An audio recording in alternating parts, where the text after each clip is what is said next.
Hello everyone, welcome back to my YouTube channel victory biology classes. तो आइए आज आप लोगों को लैंगिक जनन के अंतर्गत लैंगिक जनन की जो घटनाएं होती हैं उसको बताने वाला हूं। इसके पहले के वीडियो में आप लोगों ने लैंगिक जनन के अंतर्गत जितनी भी विधियां होती हैं सारे विधियों को आप लोगों ने पढ़ा था। आइए आज स्टार्ट करें लैंगिक जनन के अंतर्गत उसकी जो घटनाएं होती हैं उसको। ठीक है,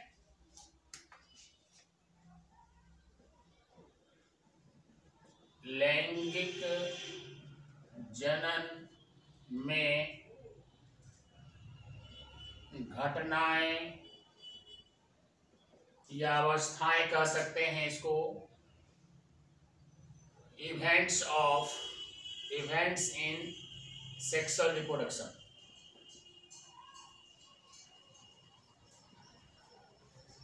इवेंट्स इन सेक्सुअल रिप्रोडक्शन, ये हो गई आज का हेडिंग।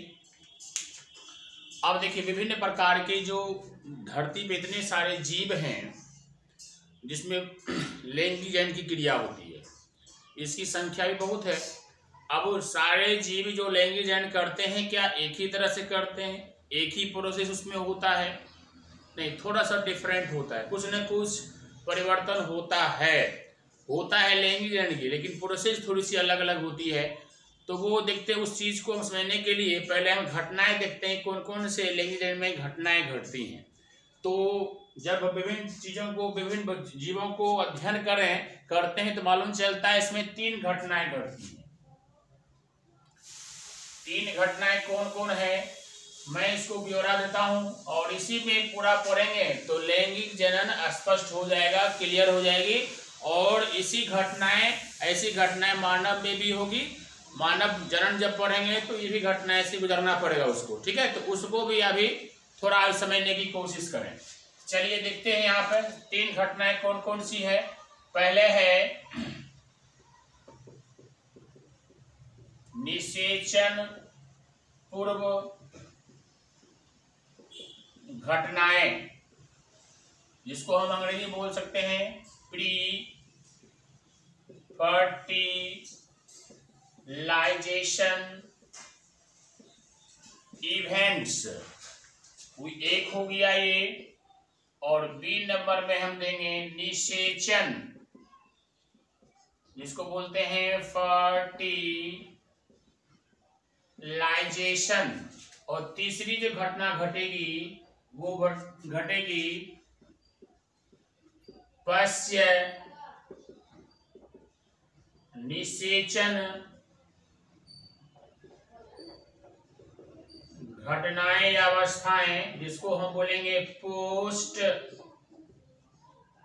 Fertilisation events. अब यहाँ पे देखिए, पहले क्या, निषेचन होने से पहले क्या होता है, युग्मक बनता है। युग्मक तैयार होगा, उसके बाद दोनों नर युग्मक मादा युग्मक, फिर ये दोनों आपस में संलयन करेंगे तो निषेचन क्रिया। फिर संलयन के बाद निषेचित हो जाएंगे, युग्मनज बन जाएगा।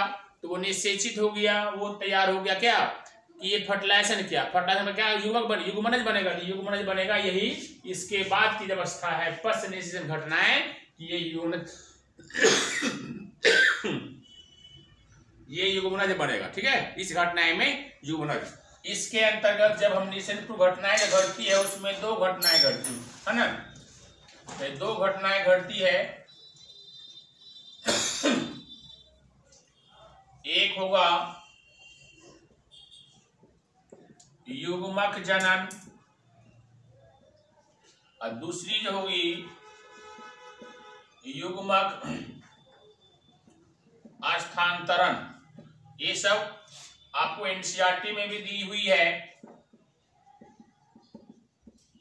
युग्मक स्थानांतरण, जिसको बोलते हैं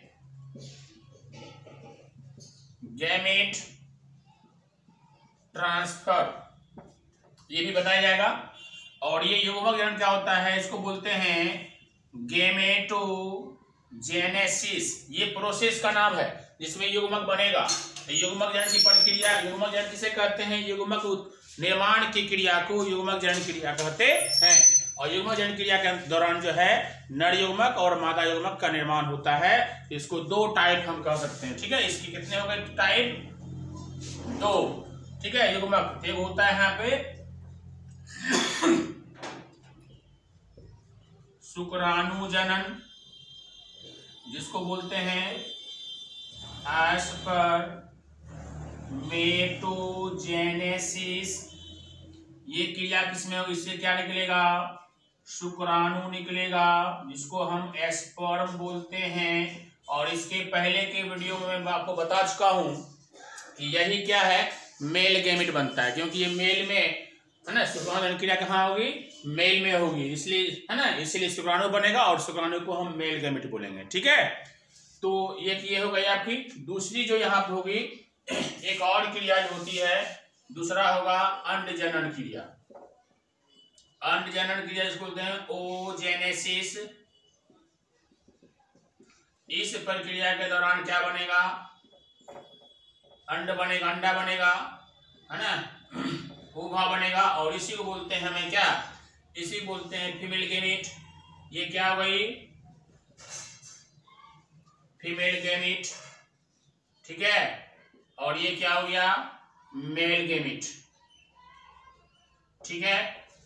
ये क्या हो गई? शुक्राणु।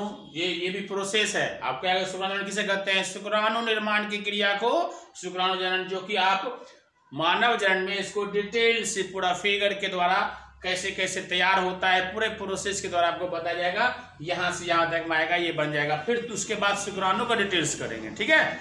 उसके बाद अंड जनन, अंड जनन को फिर डिटेल से पढ़ाएंगे। ये तत्काल अभी जो प्रोसेस है, घटनाएं को मैं समझाने के लिए यहाँ तक बता दिया। उसके बाद जो है फिर मानव जनन पढ़ेंगे, तो इसको डिटेल से पढ़ेंगे। ये बात को याद रखिएगा, ठीक है। अब आपको देखते हैं युग्मक स्थानांतरण। युग्मक स्थानांतरण क्या होता है? युग्मक तैयार हो गया नर मादा। अब नर मादा तैयार हो गया तो क्या होगा? युग्मक स्थानांतरण के अंतर्गत क्या पढ़ेंगे हम? युग्मक वहां से एक जो चलायमान होता है, नर चलायमान होता है, मोटाइल होता है। और अक्सर जो मादा होती है नन मोटाइल होता है, ठीक है। तो मादा के पास नर को आना पड़ता है, अक्सर देखा जाता है। तो वो वहां से यहां तक जो आता है वो ट्रांसफर होता है ना। किसी जल के द्वारा होता है, हवा द्वारा होता है, कीट के द्वारा होता है। पोलिनेशन आपने पोलिनेशन 11 तो नहीं, 12 में आप पढ़ने वाले हो, इसके आगे पोलिनेशन मिलेगा, उसमें आपको बताया जाएगा। तो वो चीज ट्रांसफर कैसे होता है, परागकण कैसे निकलता है, या शुक्राणु कैसे ट्रांसफर होता है, तो इसके अंतर्गत हम पढ़ेंगे, ठीक है। अब आता है फर्टिलाइजेशन। फर्टिलाइजेशन क्रिया कहाँ कैसे कैसे होती है, जिसको बता दूं आपको।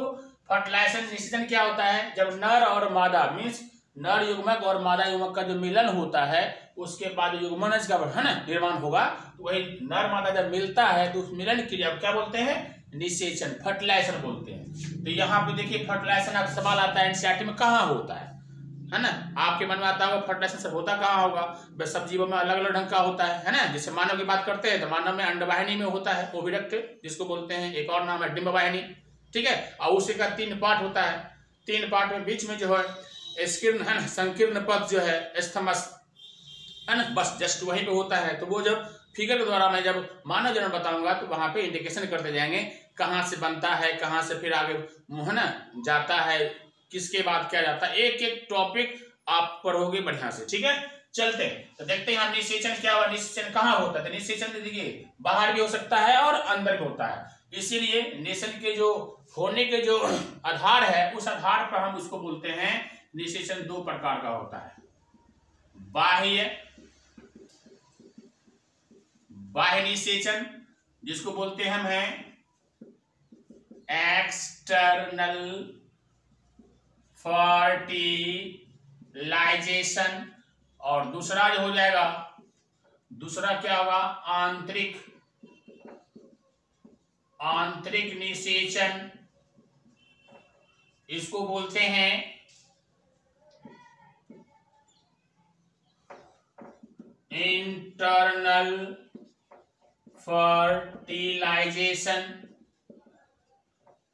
अब यहां आता है कि इंटरनल फर्टिलाइजेशन, एक्सटर्नल फर्टिलाइजेशन में क्या काम किसमें होगा? तो मेढक में होता है, मछली में होता है, और शैवाल का आप लोगों ने नाम सुना, शैवाल में भी।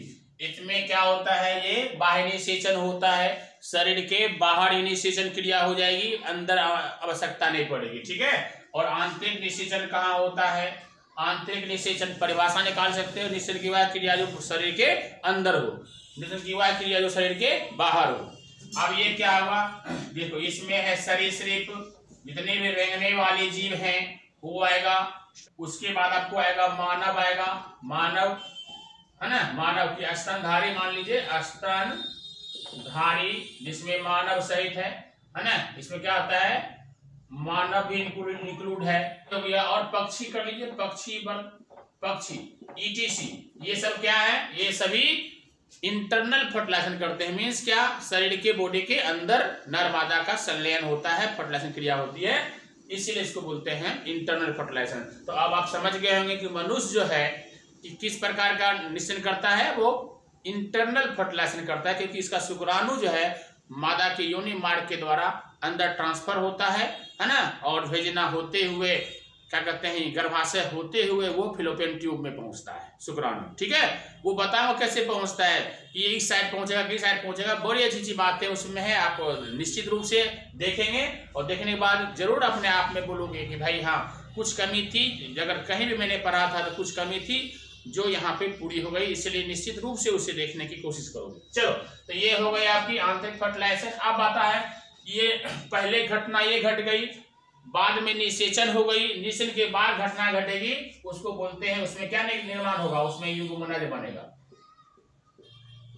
जिसको बोलते हैं जायगोट, है ना। अब इसके बाद घटना घटेगी जायगोट। अब जायगोट के बाद क्या क्या होगी, जायगोट से फिर भ्रूण बनेगा, भ्रूण फिर भ्रूण से फीटस बनेगा, उसके पहले भी घटनाएं हैं, है ना, गेस्टुला, ब्लास्टुला, मोरुला, है ना, सब स्टेज आता है, ब्लास्टोमियर्स, है ना, बहुत सारी चीजें आती है, उसके होते होते तब भ्रूण बनता है, इम्प्लांटेशन होता है, फिर गेस्टुलेशन होता है, बहुत सारी प्रक्रिया है, पहुंचते पहुंचते उसके बाद एक नए जीव में कन्वर्ट होता है, ठीक है। ये क्रिया इसके बाद की होती है, ठीक। तो अभी आपने क्या देखा कि लैंगिक जनन में जो घटनाएं होती हैं वो 3 घटनाएं हैं। एक है निषेचन के पहले क्या क्या होगा उसको देखेंगे, फिर निषेचन होगा तो क्या होगा उसको देखेंगे, उसके बाद इसके बाद जो घटना घटती है वो क्या होगी, युग्मनज बनेगा। और उसके बाद एक एक करके अब डिटेल से हम पढ़ेंगे। तो पहले हम ये जो निषेचन घटनाएं घटेगी इसमें क्या होगा, युग्मनज जो है युग्मक जनन होगी, युग्मक जनन तो जेल से हम पढ़ेंगे मानव जनन में, है ना। लेकिन यहाँ पे जो निम्न स्तरीय पौधों में जो युग्मक के द्वारा जनन की क्रिया होती है और वो जो नर और मादा युग्मक का निर्माण होता है, कैसे होता है, समयुग्मी होता है और समयुग्मी होता है, उसको हम नेक्स्ट टॉपिक में देखते हैं। तब तक इसे आप स्क्रीनशॉट ले लें, उसके बाद मैं आपको बताता हूँ। ओके, अब आगे फिर से अगेन एक बार लैंगिक जनन की क्रिया, लैंगिक जनन फिर से मैं हेडिंग किया हूं इस बार, लेकिन किया हूं इसमें निम्न स्तरीय जीवों में, ठीक है। तो निम्न स्तरीय जीवों में लैंगिक जनन की क्रिया किस प्रकार होगी, किसकी सहायता से होगी, जस्ट इसके पहले मैंने आपको अब घटनाएं बताए लैंगिक जनन का। तो निषेचन की पहले की घटनाएं, निषेचन, फिर निषेचन की बाद घटना। निषेचन की पहले घटना क्या था, युग्मक जनन। अब युग्मक की सहायता से ही लैंगिक जनन की क्रिया होगी, इसीलिए हम इसके अंतर्गत हम क्या पढ़ेंगे, तो अभी मैंने क्या युग्मक जनन जो है यहाँ पे जो पहले किए थे उसी के अंतर्गत ये आता है। तो हम क्या पढ़ेंगे, तो लैंगिक जनन को पढ़ेंगे। तो किसमें, लोअर प्लांट में, लोअर ऑर्गेनिज्म में जो निम्न स्तरीय जीव होता है ना, उसमें भी क्या होता है, लैंगिक जनन की क्रिया होती है। तो जैसे कैसे इसमें होगा,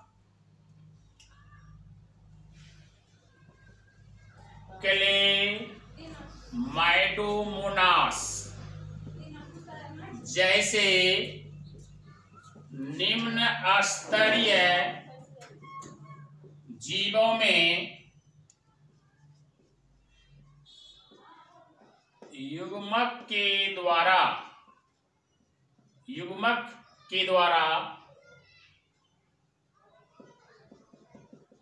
लैंगिक जनन की क्रिया होती है, जिसे 3 भागों में बांटा गया है। जैसे नंबर 1 देखिए ध्यान से, ये है यहाँ पे जैसे एक नंबर में है समयुग्मी, जो एनसीईआरटी में नाम दर्ज है, ये समयुग्मी, इसको बोल देंगे आइसोगेमस। अब आइसोगेमस कैसे होता है, ये देखिए ध्यान से, ये जो है क्लेमाइडोमोनास है, ये क्लेमाइडोमोनास का मातृकोशा है। इस कोशिका से क्या होगा, पूरा ये मातृकोशा है, पूरा बॉडी मैच्योर है। अब इससे क्या है, किसी प्रकार के कोई भी सेल से जो है ना, कोशिका से ये विभाजित होके क्या होगा, है ना, विभाजित होके कैसे होगा, विभाजित होके 16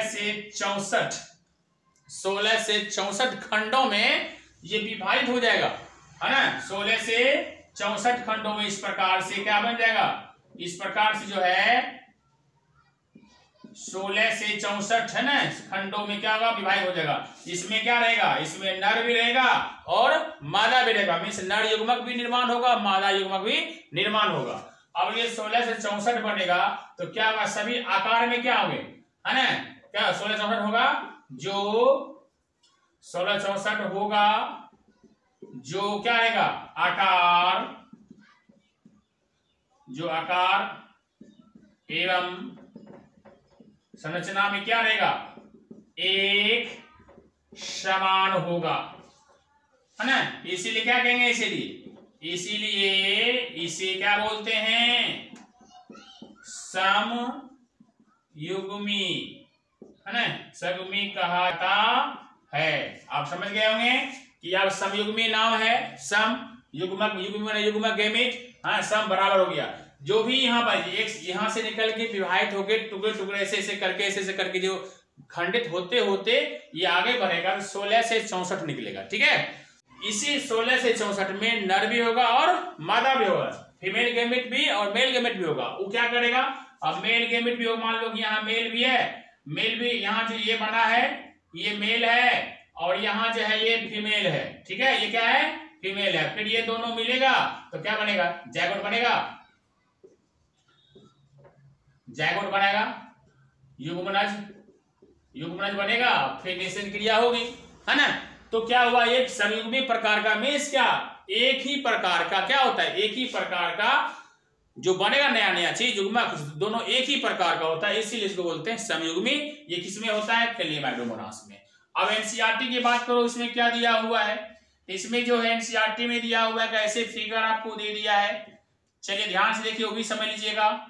एक यहाँ दो क्लेमाइडोमोनास का जो फिगर दिया हुआ है और दोनों एक जैसा है, क्या है, दोनों एक जैसा आकार में है, ठीक है, इसे जो क्या बोल दिए हैं, समयुग्मी प्रकार का। लेकिन इसका एग्जाम्पल दिया है क्लेडोफोरा दिया हुआ है, तो आप इसको रखिएगा, क्लेडोफोरा में समयुग्मी होता है ना, अकॉर्डिंग टू एनसीईआरटी, ठीक है। आप इसको भी समझ लो, लेकिन ये जो इतना से एग्जाम्पल दिया एनसीईआरटी में इस नाम में, इसको समझ लीजिएगा। फिर बात करते हैं दूसरा, ठीक है, दूसरा होगा असमयुग्मी, जिसको बोलते हैं एनआइसोगेमस। अब इसमें क्या होगा, इसमें भी क्या होगा, एक मात्री इसमें भी ये भी होता है क्लेमाइडोमोनास में ही। तीन प्रकार का बताएंगे, तीनों क्लेमाइडोमोनास में है, अलग अलग तरह का, कभी ये कभी वो ऐसी गुण क्वालिटी उसमें है। तो एनआइसोगेमस क्या होगा, जैसे इससे जो बनेगा ना, इससे जो बनेगा फिर परिवर्तित हो खंडित होकर जो नए क्लेमाइडोमोनास बनेगा, इस बार क्या होगा, ये कोई छोटा होगा, देखो ये इस प्रकार से होगा, को क्या होगा, छोटा हो जाएगा। तो ये जो छोटा हो गया है ना, ये नर है, और जो बड़ा है संख्या इसकी मात्र 4 है, इसकी संख्या 16 हो सकती है। अब क्या होगा कि दोनों आकार में क्या है, ये असमान है ना, और इसका एक ये भी युग्मक है, ये भी युग्मक है। अब दोनों क्या करेगा, दोनों इससे क्या करेगा, इससे मिलेगा, क्या कहते हैं, एक इससे मिलेगा, दोनों मिल क्या करेगा, युग्मनज बनाएगा, जैसे यहाँ बनाया था, ठीक है। अब यहाँ पे मान लो 4 गो है, माना 4 बना, तो 4 गो इससे 4 इधर आएगा, 4 इधर जाएगा, तो 4 को नए संतति बना सकता है ना। लेकिन इसी प्रकार होगा, और समयुग्मी क्या होता है, क्लेमाइडोमोनास कभी कभी इस प्रकार के भी जनन कर लेता है और संयुग्मी प्रकार का जो छोटा बड़ा हो जाता है साइज में। ठीक है, तो क्या देखा आपने कि ये छोटा बड़ा साइज में आकार संरचना में, इसीलिए इसको बोलते हैं क्या, असमयुग्मी।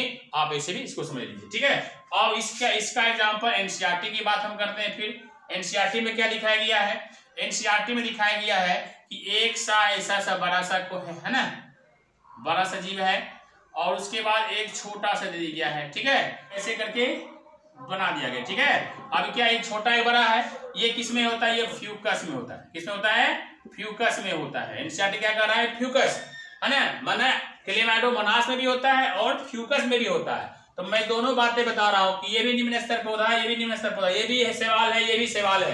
क्लेमाइडोमोनास भी क्या है, एक सवाल है।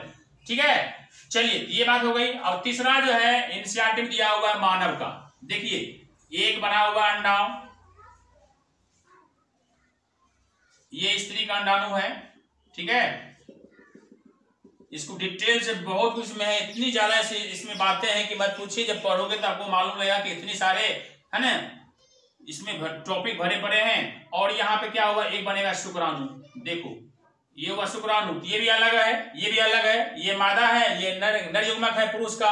अब एनसीईआरटी इसको भी कहता है असंयुग्मी। तो असंयुग्मी प्रकार के मानव में क्या, ये मानव में, ये फ्यूकस में, ये क्लेडोफोरा में, ये तीनों एनसीईआरटी में युग्मक जनन को दिखाया गया है। अब मैं थोड़ा इसको बता दूं, एक संयुग्मी हो गया, असंयुग्मी हो गया, और तीसरा जो है जो एनसीईआरटी में इसकी चर्चा नहीं है वो है उगेमी। उगेमी द्वारा, इसको बोलते हैं बायोगेमी। इसमें क्या होता है समझिएगा ध्यान से, ये क्लेमाइडोमोनास है मातृ कोशिका, और इससे निकलेगा है ना, क्लेमाइडोमोनास निकलेगा, इससे क्लेमाइडोमोनास निकलेगा है ना, 4 से 16 निकल जाएगा, 4 से 16 निकल सकता है। ये नर निकल जाएगा, क्या निकल जाएगा, नर निकल जाएगा। मादा क्या होगा, मादा नहीं निकलेगी। मादा क्या निकलेगी, मादा नहीं निकलेगी। मादा जब नहीं निकलेगी इससे तो क्या होगा, मादा का काम क्या करेगी, यही बॉडी जो है, जो मातृ कोशिका है वही करेगा। तो ये जो है ये युग्मक यहाँ आएगा और इसी से कंसल्ट कर लेगा, फर्टिलाइजेशन करेगा। ठीक है, इसी से क्या करेगी, इसी से फर्टिलाइजेशन क्रिया करेगी और उसके बाद क्या बनेगा, युग्मनज बना देगा। इसका मतलब देख रहे हैं कुछ जानवरों में देखे होंगे, बकरी में जो माँ होती है ना, जब वो उसका बच्चा जो है बड़े होते हैं, पाठा या जो जनन कर सकता है ना, वो क्या होता है माँ के साथ भी कभी कभी जनन करना शुरू कर देता है। तो जस्ट लाइक उगेमी इसी प्रकार होता है कि जब ये किसी स्थिति में जब ये नहीं बना पाती है अपने मादा युग्मक को, तो खुद मादा युग्मक काम उसका जो माँ होती है वही करती है, और जो नया जो युग्मक बना है ना उसी से कंसल्ट करके एक युग्मक बनाती है। ठीक है, तो ये आपको हुआ क्या कहते हैं एक्स्ट्रा बातें। 3 प्रकार के युग्मनज है, और भी है ना, कोर्डिया द्वारा, फलना द्वारा, बहुत सारी चीज होती है, लेकिन मैं थोड़ा सा आपको ये बता के थोड़ा थोड़ा करके आपको एग्जांपल दे दिया। ये तीनों प्रकार का क्लेमाइडोमोनास में युग्मक के द्वारा ही जनन की क्रिया होती है। और एनसीईआरटी क्या कह रहा है, मैंने आपको ये बता दिया, संयुग्मी है, दोनों बराबर है, ये क्लेडोफोरा में हो रहा है, फ्यूकस में है और समान है, ये ऐसा है, ये अलग है। उसके बाद मानव में देखो ये कैसा है, मानव का अंडाणु, और शुक्राणु कैसा है, ये क्या कहते हैं, दोनों अलग प्रकार का है, ये भी असंयुग्मी हुआ। ठीक है, तो मानव में असंयुग्म प्रकार का युग्मक जनन की क्रिया होती है। ठीक है, क्योंकि मादा का अलग होता है, अंडाणु अलग होता है, शुक्राणु अलग होता है। और शुक्राणु क्या होता है, बहुत अधिक बनता है, अंडाणु एक ही बनता है, बहुत अधिक करोड़ों अरबों में होता है शुक्राणु, और ये अंडाणु महीने में एक बार निकलता है। ठीक है, क्यों, तो भाई क्योंकि उसके सारे शुक्राणु लगभग बहुत सारे मर जाते हैं, इसीलिए गॉड ऐसी बनाया गया है कि कत्तो मरेगा तो एक रहेगा, हाँ जरूरी अगर पड़ेगा तो। ठीक है, तो वो चीज मानव जनन में डिटेल से बताऊंगा, इसको नोट कर लें। फिर इसके बाद आगे टॉपिक है जीवों में लैंगिकता, बड़ी इंपॉर्टेंट चीज है, एनसीईआरटी में दिया, हर बुक में दिया हुआ है, उसको बताता हूँ। ठीक है, इसके पहले जो टॉपिक देखे उसके बाद का टॉपिक है जीवों में लैंगिकता। जीवों में लैंगिकता किस प्रकार होती है, इससे बहुत सारे सवाल ऑब्जेक्टिव क्वेश्चन के रूप में कई बार पूछा जाता है, एग्जाम्पल पूछा जाता है, आप इसको देखिए। उसके बाद का जो टॉपिक आपका एनसीईआरटी बुक का है कि जीवों में लैंगिकता, सेक्सुअलिटी इन ऑर्गेनिज्म, ये मुख्य रूप से 2 ही प्रकार का होता है ना, लेकिन इसमें 4 प्रकार से मैं आपको बताता हूँ है ना, दोनों में समानता है वो भी बातें बताता हूँ। पहला क्या है उभयलिंगाश्रयी, जिसको कहते हैं समथैलेसी बोलते हैं, है ना। कभी कभी कुछ ऐसी चीजें कवक वाला काम करता है तो समथैलेसी भी कह सकते हैं, उभयलिंगाश्रयी बोलते हैं, और इसी को द्विलिंगी भी कहा जाता है। ये पौधा है तो ये उभयलिंगाश्रयी है, और जब पुष्प उसमें आ गया, वो पुष्प में है वो, तो वो द्विलिंगी पुष्प आ जाएगा। ठीक है, तो चलिए मैं दोनों अलग करता हूं कि मोनोसियस इसको बोल सकते हैं, क्या बोल सकते हैं इसको, मोनोसियस इंग्लिश में। ठीक है, और एक और नाम है, दोनों को मिलाकर मैं आपको बताता हूं। तो ये उभयलिंगाश्रयी या समथैलेसी, अंग्रेजी मोनोसियस, ये क्या होता है, जब नर या मादा जनन अंग, जो जनन है रिप्रोडक्टिव ऑर्गन जो होगा, जब एक ही पौधा पर दोनों होगा, नर और मादा, उसको बोलेंगे हम क्या, उभयलिंगाश्रयी है, मोनोसियस है ये। क्या ये मोनोसियस है। जैसे कुकुरबिटेसी जितने भी हुआ, खीरा का कंबर जो है, वो सब इसमें क्या आता है, सब इससे एग्जाम्पल आएंगे, मक्का आएगा, नारियल आएगा, ये इसका एग्जाम्पल हुआ, किसका, उभयलिंगाश्रयी का ये एग्जाम्पल हुआ। ठीक है, और दूसरा आता है द्विलिंगी। द्विलिंगी क्या होता है, ये बायसेक्सुअल, ऐसा फूल जिसमें पुंकेसर और स्त्रीकेसर, मीन्स स्टामेन और पिस्टिल को कार्पेल बोलते हैं, दोनों जब विराजमान होता है, प्रेजेंट होता है, उपस्थित होता है, तब उसको हम वैसे फूलों को क्या बोलते हैं, बाइसेक्सुअल फूल। और ऐसा फूल किस पौधे पे होता है, वो होता है उभयलिंगी में, मोनोसियस पौधों पर होता है, कौन, द्विलिंगी। इसीलिए इसको क्या बोलेंगे हम, उभयलिंगाश्रयी द्विलिंगी बोल सकते हैं, क्योंकि एक ही पौधे पे है, इसीलिए कहीं कहीं दोनों को शामिल करके बता दिया गया है। ठीक है, देखिए यहाँ पे क्या हुआ, उभयलिंगाश्रयी और ये द्विलिंगी दोनों एक ही पौधे पे मिल रहा है, इसीलिए इसको क्या कहते हैं, हर्मो, इसीलिए इसको बोलते हैं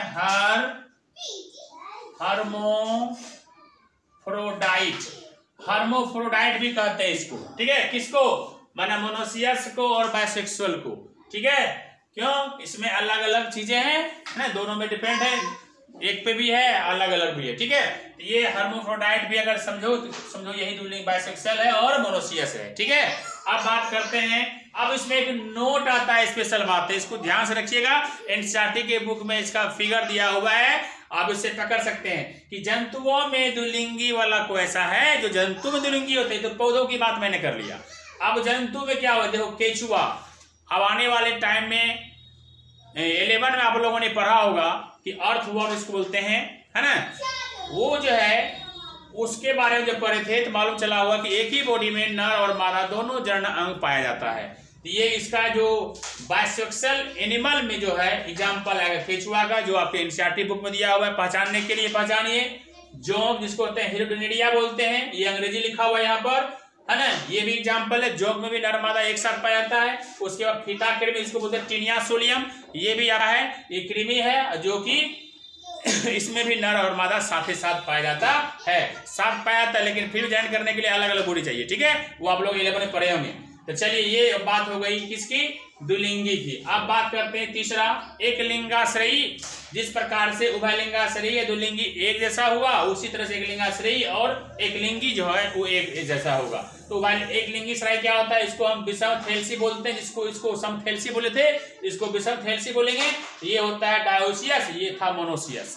ठीक है, इसमें क्या होगा, जब नर और मादा जनन अंग अलग अलग पौधों पर हो, माना नर है वो यहाँ पौधा है जिसमें नर है, दूसरा पौधा है उसमें मादा है, जब ऐसी बात होती है तब उसको बोलेंगे हम एक लिंग है, एक लिंगाश्रयी पौधा है, मीन्स एक लिंग इसमें है, एक लिंग इसमें है ना, द्विलिंग, उसको कहते हैं उभयलिंगाश्रयी नहीं बोलेंगे। उभयलिंगा में क्या होता है, दोनों एक ही पौधे पर आता है, लेकिन यहाँ पे क्या, पौधा अलग अलग और युग्मक भी अलग अलग, तो उसको क्या बोलेंगे हम, क्या बोलेंगे उसको, एक लिंगाश्रयी। एग्जाम्पल देख लो, खजूर है, सहतूत है, भांग है, पपीता है। ठीक है, ये इसके एग्जाम्पल हो गए, याद रखिए।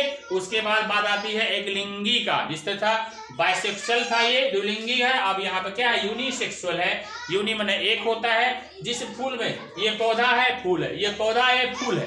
आराम से देखिए, है ना, ये क्या था, अब जिस फूल में केवल स्त्रीकेसर या केवल पुंकेसर हो, पहले इसमें क्या द्विलिंगी में स्त्रीकेसर और पुंकेसर दोनों था प्रेजेंट, लेकिन यहाँ क्या होगा, कोई एक होगा, स्त्रीकेसर हो या नहीं तो पुंकेसर हो, कोई एक प्रेजेंट होगा। तो ऐसे फूल को क्या बोलेंगे हम, एक लिंगी फूल बोलेंगे।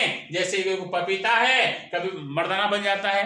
ठीक है, कभी इस तरीके से रहेगा तो फैलेगा ही फैलेगा। चलिए, ये नारियल हो गया, खीरा हो गया, मक्का हो गया, ये सब क्या हो गया, एक लिंगाश्रयी का एग्जाम्पल हुआ। फिर इसमें एक स्पेशल बातें हैं नोट में, इसको समझिएगा कि जंतुओं में भी एक लिंगी होती है क्या? अरे आराम से होता है, ज्यादातर तो यही होता है एक लिंगाश्रयी। जैसे मानव हो गया, हम लोग भी क्या एक लिंगाश्रयी है, नर अलग है, मादा अलग है, ठीक है।